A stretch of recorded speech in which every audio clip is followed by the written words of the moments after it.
سورۃ الماعون میں اللہ رب العزت فرماتے ہیں نمازیوں کے لیے ہلاکت ہے۔ دیکھو نا، نمازیوں کے لیے ہلاکت ہے، یعنی کہ وہ لوگ نماز تو پڑھتے ہیں پھر بھی ان کے لیے ہلاکت ہے۔ جو لوگ نماز پڑھتی نہیں ہیں ان کا کیا بنے گا؟ اب سوال یہ پیدا ہوتا ہے، یہ تو نماز پڑھ رہے ہیں، پھر ان پر تو ہلاکت نہیں ہونی چاہیے۔ اللہ پاک اس سوال کا جواب دیتے ہیں، فرمایا الذین هم عن صلاتهم ساہون، یہ وہ لوگ ہیں جو نمازوں میں سستی کرتے ہیں۔ اذان ہو گئی، سوئے رہے، گپوں میں مصروف رہے، دکان پہ بیٹھے رہے، محفلوں میں بیٹھے رہے، اپنے کام کاج میں مصروف رہے اور کہا کہ چلے نماز پڑھ لیں گے۔ تو نماز تو یہ پڑھ لیتے ہیں، لیکن پھر بھی اللہ فرما رہے ہیں کہ ان کے اوپر بھی ہلاکت ہے، کیونکہ نماز اللہ کا بہت بڑا حکم ہے۔ جیسے ہی اذان کی آواز کانوں میں آئے، فوراً اپنے سارے کام کاج چھوڑ چھاڑ کے اللہ کے حکم کی طرف جانا ہوگا۔ اسی وجہ سے حدیث پاک میں آتا ہے، جو بندہ نماز کو جان بوجھ کر کے قضا کر دیتا ہے وہ ایک حقب جہنم میں جلے گا۔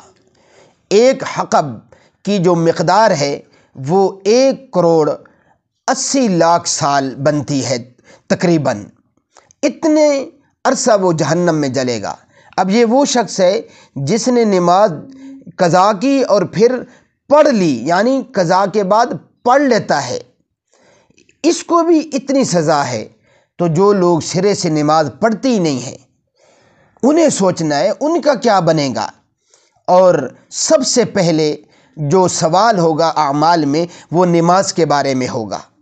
اب ایک بندہ پہلے سوال میں ہی ناکام ہو جاتا ہے تو آپ بتائیے دوسرے سوالات میں وہ کیسے کامیاب ہو سکتا ہے؟ اس لیے میرے محترم سامعین، نمازوں کا خاص خیال رکھیں، نمازوں کا خاص اہتمام کریں۔ اذان ہونے کے بعد ہر مسلمان بندہ، ہر بالغ مرد وہ مسجد کی طرف جائے اور ہر بالغ عورت وہ نماز کی تیاری میں لگ جائے۔ مسجدوں کو آباد کیجیے۔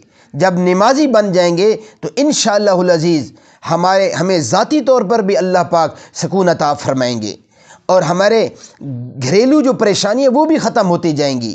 اللہ پاک اپنا روحانی سکون عطا فرما دیں گے اور معاشرے بے حیائی سے، برائیوں سے اور اسی طرح فسادات سے پاک ہوتے جائیں گے، کیونکہ نماز ایک پاکی کا ذریعہ ہے۔ نماز دل کی صفائی کا نام ہے، نماز روحانیت کا نام ہے، نماز سکون کا نام ہے، نماز جو ہے وہ راحت کا نام ہے۔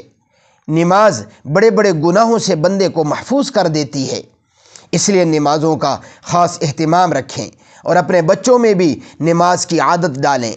جو ابھی نابالغ ہیں، نماز تو ان پر فرض نہیں ہے لیکن پھر بھی ان میں عادت ڈالیں، نماز کی اہمیت بٹھائیں، نماز کے مسائل ان کے سامنے بیان کریں، نماز کی اہمیت بیان کریں، نماز کتنی اہم چیز ہے۔ اللہ مجھے آپ کو صحیح طور پر عمل کرنے کی اور آگے تک پہنچانے کی توفیق عطا فرمائے۔